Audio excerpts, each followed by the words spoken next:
How to check if someone is using your Snapchat account. First, open Snapchat and tap your Bitmoji or profile icon in the top left corner.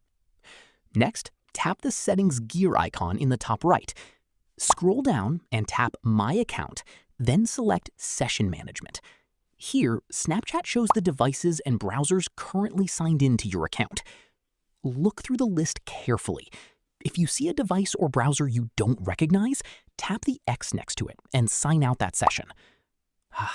If you think someone has accessed your account, change your Snapchat password immediately.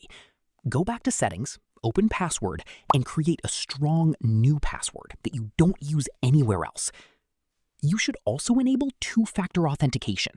Go to Settings, select two-factor authentication, and follow the instructions to set it up. And that's how to check if someone is using your Snapchat account. For more Snapchat security tips and tutorials, like this video and subscribe for more.